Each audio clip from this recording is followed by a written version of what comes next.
In 1989, they had more money than any other company in history. Every week, $420 million in small bills arrived. But they faced a problem that no smuggler could solve.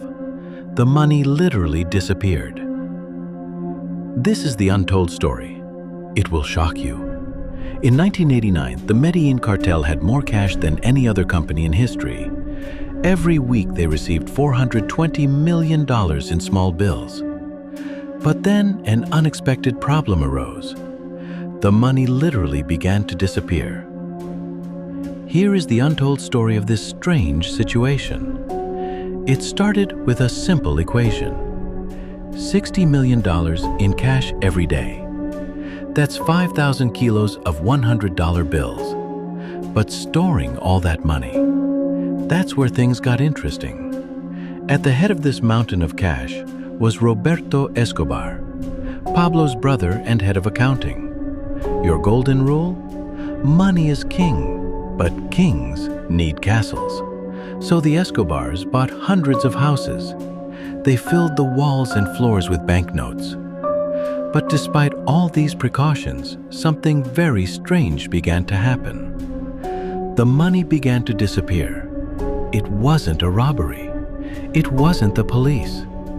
No, it was nature itself that declared war on the cartel. The rats.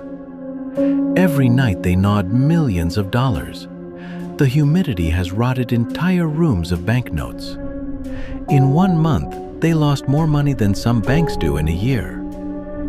The numbers are staggering. $42 million lost to rats every month. $30 million destroyed by moisture damage. Not even Paul, with all his wealth, could fight against Mother Nature. Roberto's solution? A stroke of genius. Treat it like any other business. Deduct the losses. As a result, a 10% loss has become the norm, an unavoidable cost of doing business. The banks did not help.